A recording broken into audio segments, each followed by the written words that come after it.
On Sunday, the whole of Tirana will come to a complete standstill, much to the delight of road users, because Tirana is holding the 7th marathon.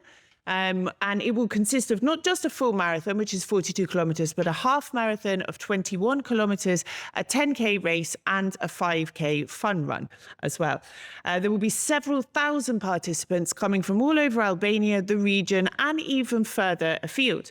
Now, this is my fourth or fifth, I'm not quite sure, I was trying to figure it out, but this is going to be my second half marathon. I was somebody who, when at school, could not run to save my life and used to fake letters to my teacher to get out of taking part in running. It's true, and my mum said, you know, I knew very well that you used to forge my signature. I was like, I don't know what you're talking about. Anyway, so I could never, ever run. And then I had some problems with my health, and the doctor said, you need to move. So I started walking, but I found it boring, and gradually I started running, and now this is going to be my third half marathon. And during those years, since I started running 3 years ago, I lost 50 kilos as well.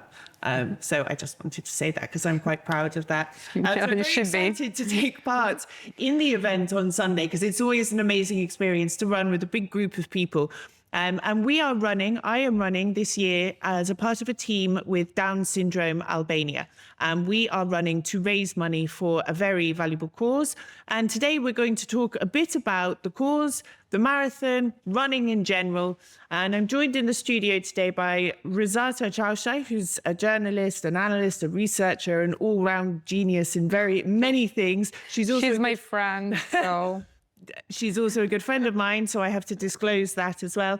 And by Edleva, who is a student and is taking part in the 10K race. And we are joined online by Arnie Demilia in the UK, who is more British than me, we've established.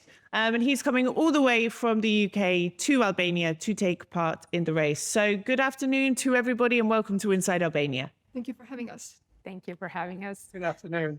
So I want to start with Arnie. Now, Arnie, you've been living in the UK for 25 years, which is longer than I ever lived there for. Yeah. So this is great. You have a business there.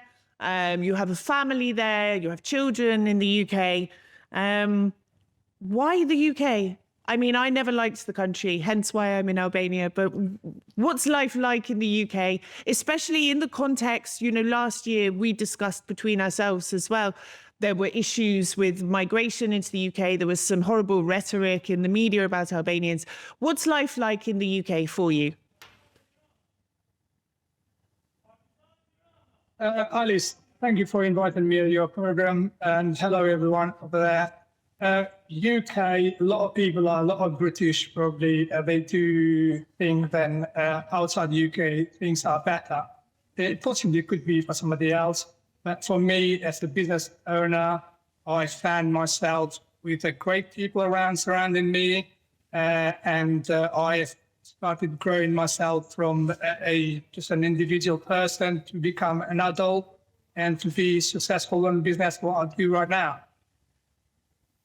It's great to hear. I mean, but do you miss anything from Albania at all?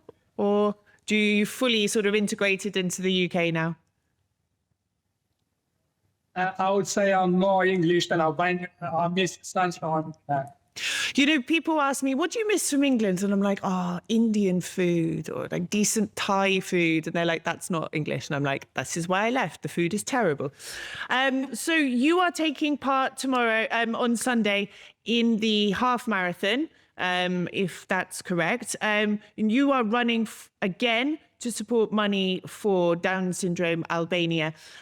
You just said, you know, you feel more British in a way than Albanian. So what is it that encourages you to come back to Albania, take part in a race and raise money for a local charity?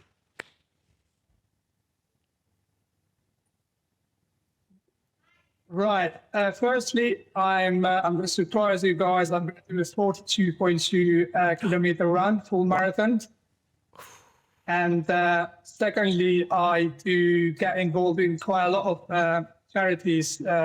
Since the lockdown, I think it was an eye-opener for most of many people, including myself. I kind of feel like obliged of doing something for my own people. That's where I put all my effort to raise the funds to my customers and friends for the Albanian, mainly for the Albanian.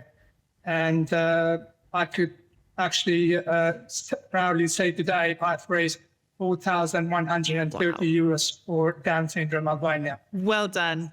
Well done. That's fantastic. And I love hearing that you are doing these activities, these fundraising activities in the UK as well as Albania. But why Down syndrome Albania? Why did you decide to get involved with fundraising for this organization? To me, any charity in Albania is the same. It doesn't really matter who is for. It's for my own people, for my own DNA. So these people I'm helping, I'm sharing the DNA. I'll be more than welcome to help even other charities in Albania, which I think it was Emma and Daniel who I was friends with them, and they introduced me and they asked me for help. And the first year I was a donor to Down syndrome Albania. Second year, last year, I ran half a marathon for the Down syndrome Albania. And this year I'm going to do the full marathon.